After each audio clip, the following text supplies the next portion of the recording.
हम आपसे oestrogen hormone जो कि स्त्रियों के शरीर में पाया जाता है उसके बारे में डिस्कस करेंगे। उसका बॉडी पर क्या इफेक्ट होता है और कब होता है और बॉडी के किन किन पार्ट पर होता है।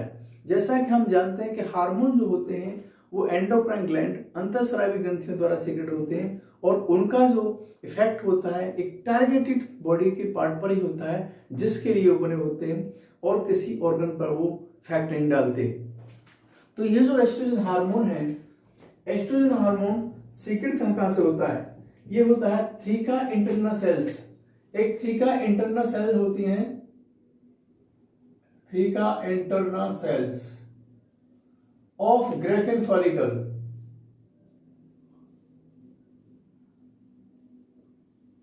ग्रेफिन फॉलिकल्स,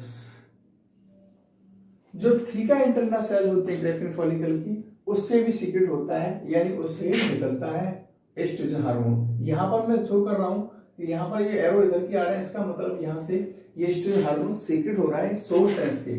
तो ये क्या है? सोर्स। ये भी सोर्स ही है और ये भी सोर्स है। अब ग्रेनुलर सेल्स होती हैं, कुछ होते हैं granulosa cells of graafian follicles.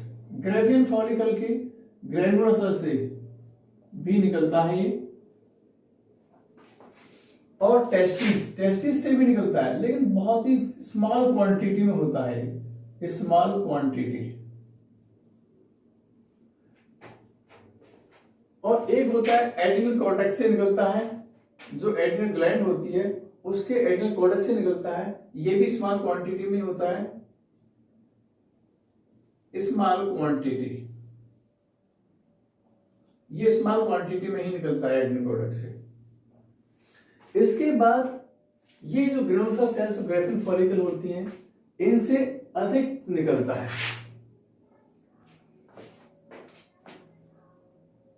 Large quantity होती है, क्वांटिटी ठीक ठीक निकलता है। ये निकलता है जो ग्रेफिन फॉलिकल है ग्रेनुलोसा सेल्स, ये बाद में चेंज हो जाती हैं, प्लेसेंटा से लार्ज क्वांटिटी में निकलता है। ये लार्ज क्वांटिटी में निकलता है जब प्रेगनेंसी हो रही होती है। प्रेगनेंसी के दौरान निकलता है। Large quantity theca internal cells of graafian follicles, उससे बहुत ज्यादा निकलता है लार्ज क्वांटिटी, क्योंकि सारा डेवलपमेंट यहीं से होता है, ओवुलेशन वगैरह सब। अब ये जो एस्ट्रोजन है इसका रेगुलेशन कौन करता है? Gonadotropic trophin releasing hormone.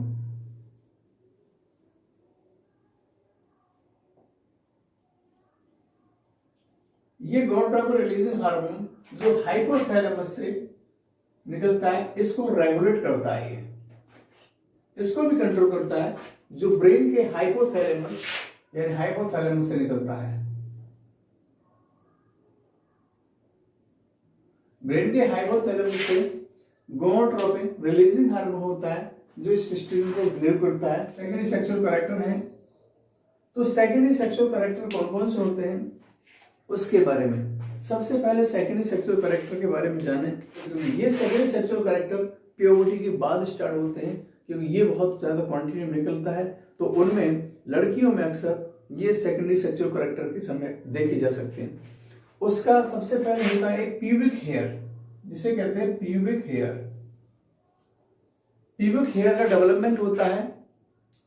Pubic hair का डेवलपमेंट होने के साथ साथ सेकेंडरी सेक्सुअल कैरेक्टर में ये जो होते हैं आपके शोल्डर जो होते हैं नैरो हो जाते हैं, और बच्चे लड़कों में जो देखा होगा वो ब्रॉड होते हैं, लेकिन ऐसा नहीं, इसके अंदर नैरो होते हैं। ये आर्म भी स्लाइड हो जाती है थोड़ी सी। ब्रेस्ट का डेवलपमेंट शुरू हो जाता है, क्योंकि उसमें एल्वियोलर सेल्स और ये सब बनना शुरू हो जाती हैं। ब्रेस्ट डेवलपमेंट के साथ साथ जो थाइज होती हैं वो थाइज भी थोड़ा फैट डिपोजिशन हो जाता है। बटॉक रीजन जो होता है उसमें बटॉक यानी कि नितंब में भी फैट डिपोजिशन होता है।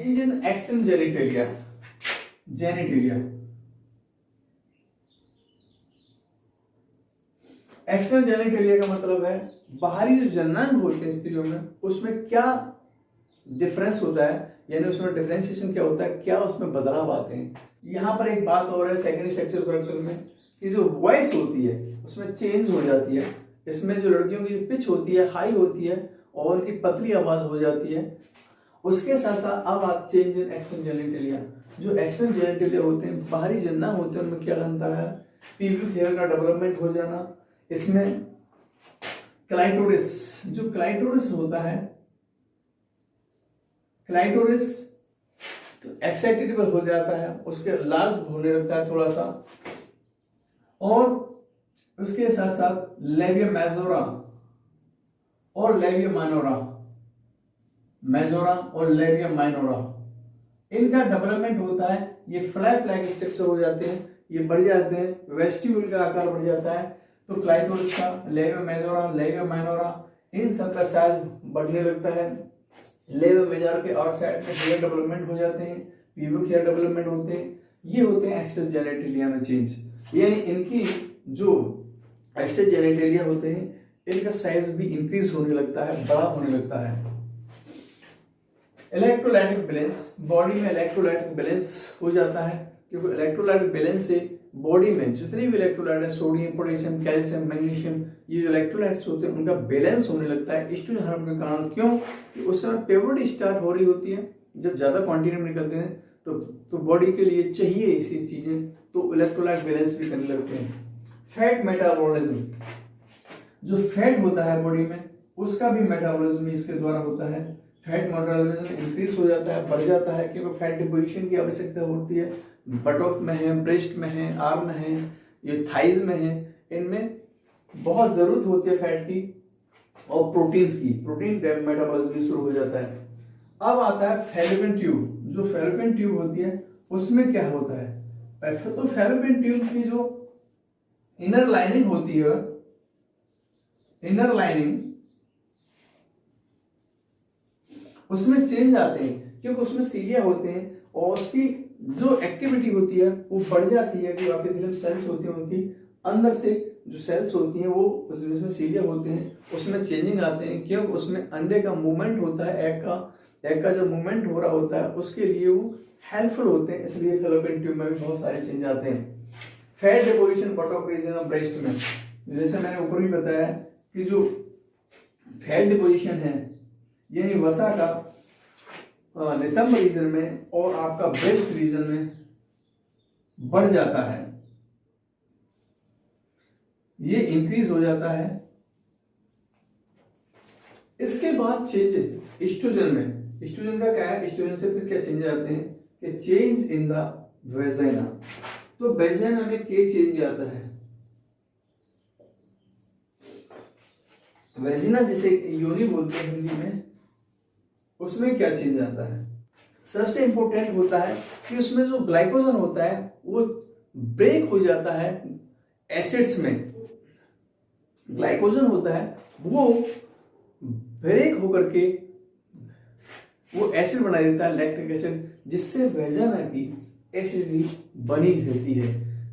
वेजाइना की जो अंदर की स्टेडी फैट सेल्स हैं वो लुब्रिकेटिंग होना शुरू हो जाती है और उसमें एक बैक्टीरिया भी होता है जिसके कारण, एक या बहुत सारे बैक्टीरिया होते हैं वेजाइना में। अब साइज भी इंक्रीज होने लगता है और योनि की सेल्स में बहुत सारा इलास्टिसिटी बढ़ जाती है। और क्योंकि वो मेल कोपुलेटिव ऑर्गन को एक्सेप्ट करने के लिए, अपने अंदर इंसर्ट करने के लिए, अपने लेने के लिए इस वेजाइना में बहुत सारे चेंजेस आते हैं। सारी सेल्स की उसकी एक्टिविटी बढ़ जाती है, स्टेडी फैट सेल्स हो जाती हैं और उसमें फैट डिपोजिशन भी होता है और उसमें एक्साइटेबिलिटी बढ़ जाती है और उसमें एंड्रोजन हार्मोन्स भी होते हैं, उसके कारण भी, और एस्ट्रोजन हार्मोन्स के कारण भी उसमें चेंजेस आते हैं। इसके बाद यूट्रस, यूट्रस में क्या चेंज आते हैं। यूट्रस जो होता है ये मेन पार्ट है जो कि यूट्रस में चेंज ये आते हैं कि इसकी एंडोमेट्रियम जो होती है यूट्रस की वो बहुत ही स्ट्रांग हो जाती है। यूट्रस में फैट डिपोजिशन स्टार्ट हो जाता है ताकि एंडोमेट्रियम की एक्टिविटी बढ़ जाती है और उसकी जो एक्टिविटी, जो एंडोमेट्रियम की जो सेल्स होती हैं अंदर की, उसमें प्रोलिफरेशन होने लगता है। यूट्रस में जो अंदर की ब्लड वेसल्स होती हैं एंडोमेट्रियम में, वो प्रोलिफरेट होती हैं, यानी वो इंक्रीज होने लगती हैं, क्योंकि मेंस्ट्रुअल साइकिल के समय उसकी आवश्यकता होती है। तो मेंस्ट्रुअल साइकिल में उसकी आवश्यकता होती है, इसलिए उसमें एंडोमेट्रियम सेल्स और ब्लड सप्लाई वो दोनों ही इंक्रीज होने लगती हैं, उसमें बढ़ने लगती हैं। यूट्रस में एक और होता है, इसे कहते हैं हम बच्चेदानी कहते हैं। यूट्रस में कॉन्टैक्टिलिटी बढ़ जाती है, उसकी सेल्स की बहुत ज्यादा कॉन्टैक्टिलिटी बढ़ जाती है, क्योंकि वो अपने अंदर आने वाले जो बेबी होता है, क्योंकि यूट्रस में जो कॉन्टैक्टिलिटी बढ़ती है, क्योंकि उसके अंदर जो आने वाला बेबी होता है उसके डेवलपमेंट के लिए उसका साइज भी बढ़ने लगता है। ओवरी में बहुत सारे चेंज होते हैं, क्योंकि ओवरियन साइकिल, इसकी वजह से ही ओवरियन साइकिल होता है। एस्ट्रोजन हार्मोन के कारण ही ओवरीज में जो डेवलपमेंट होता है प्राइमरी oocyte, सेकेंडरी oocyte और उसका ओवुलेशन के समय, ये सब इंपॉर्टेंट होता है। तो ओवरी में क्या है, ओवुलेशन के समय इसमें चेंजेस आते हैं। ओवुलेशन होता है उसमें आवश्यक होता है कि ओवरी से ही एस्ट्रोजन होता है, उसके कारण ओवुलेशन होता है, यानी सेकेंडरी oocyte जो होता है, यानी ग्रेफिन फॉलिकल और सेकेंडरी oocyte वो रप्चर होता है। इसी की आवश्यकता है ल्यूटिनाइन हार्मोन्स और इसके कारण, क्योंकि ये एस्ट्रोजन प्लस ल्यूटिनाइन हार्मोन जो कि पिट्यूटरी की एंटर पोल से निकलता है। मैंने बताया था कि ये गोनाडोट्रोपिक रिलीजन हार्मोन से रेगुलेट होता है, लेकिन इसके साथ साथ पिट्यूटरी हार्मोन भी होते हैं। ये गोनाडोट्रोपिक हार्मोन डायरेक्ट इसी को एस्ट्रोजन को रेगुलेट नहीं करता, उससे बीच में जो इसको रेगुलेट करने वाले, कह सकते हैं हम एस्ट्रोजन को रेगुलेट करने वाले, वो फॉलिकल स्टिमुलेटिंग हार्मोन जो पिट्यूटरी के अंदर पाले से एफएसएच फॉलिकल स्टिमुलेटिंग हार्मोन जो एंटी पिट्यूटरी से होता है, उसके कारण ये रेगुलेट होता है oestrogen hormone, follicle stimulating hormone. इसको भी फॉलिकल स्टिमुलेटिंग हार्मोन जो होता है उसको भी रेगुलेट करने के लिए गोनाडोट्रोपिक रिलीजन हार्मोन रेगुलेट करता है एफएसएच को। वो कहां से निकलता है, वो हाइपोथैलेमस से।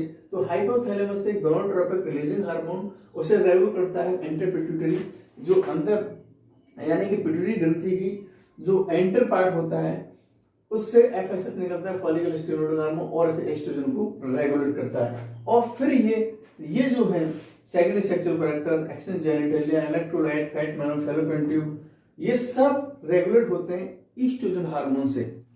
ये जो एस्ट्रोजन प्रोजेस्टेरोन जब सीक्रेट होते हैं तो ये प्रोजेस्टेरोन भी होता है, यहाँ पर एस्ट्रोजन की बात हो रही है। तो जो एस्ट्रोजन होता है वो जो ब्लड में होता है, वो ट्रांसपोर्ट होता है, वो ब्लड प्रोटीन के कारण होता है, यानी जो ट्रांसपोर्टेशन होता है ब्लड में वो ब्लड प्रोटीन के कारण होता है। तो ये जो हार्मोन ट्रांसपोर्ट होते हैं, यानी इनका ट्रांसपोर्टेशन का काम जो होता है, हम कह सकते हैं कि ये ट्रांसपोर्टेड ब्लड, ये ब्लड में ट्रांसपोर्ट होते हैं। तो ये क्या है, ग्लोबुलिन्स और एल्ब्यूमिन्स, ये ब्लड प्रोटीन होते हैं, एल्ब्यूमिन्स प्लस ग्लोबुलिन्स, इससे ट्रांसपोर्ट होती है ब्लड प्लाज्मा प्रोटीन जो एल्ब्यूमिन और ग्लोबुलिन कहते हैं, उसके द्वारा। ये बोन्स पर भी क्या इफेक्ट होते हैं, बोन्स, लेडीज में बोन्स पर बहुत ज्यादा इफेक्ट होते हैं, क्योंकि ये बोन डेवलपमेंट में होते हैं, क्योंकि बोन्स में बहुत ज्यादा एक्टिविटी बढ़ जाती है ताकि ये बोन डेवलपमेंट हो, उनकी हाइट इंक्रीज होती है लेडीजों में, यानी लड़कियों में जो प्रॉपर्टी होती है, जब ये एस्ट्रोजन हार्मोन क्वांटिटी में अच्छा निकल रहा होता है, ठीक ठाक हो रहा होता है, तो इसकी बोन्स की कैपेसिटी, बोन्स का डेवलपमेंट होता है, ऑस्टियोब्लास्ट होने लगते हैं। लेकिन जब ये इसके हार्मोन की कमी होने लगती है तो उसमें क्या होता है, ओस्टियोपोरोसिस जैसे रोग हो जाते हैं, हड्डियां फ्रैगल हो जाती हैं, फ्रैगल का मतलब बहुत ज्यादा भंगुर हो जाती हैं, और वो कभी भी फ्रैक्चर हो सकती है, आसानी से फ्रैक्चर हो जाती है। इसीलिए कहा जाता है कि लेडीजों को एक्सरसाइज थोड़ा सा और योगा करते रहना चाहिए, और बॉडी में कैल्शियम, पोटेशियम, मैग्नीशियम, फास्फोरस इनकी आवश्यकता के अनुसार भोजन लेते रहना चाहिए। लास्ट में डिग्रेड कहाँ होते हैं, हार्मोन की क्वालिटी होती है कि बाद में खत्म होते हैं, डिग्रेड होना होते हैं। तो इनका डिग्रेडेशन कहाँ होता है, यानी इनका फिनिशिंग होती है जो यहाँ कार्य करने के बाद, तो वो होती है लिवर में।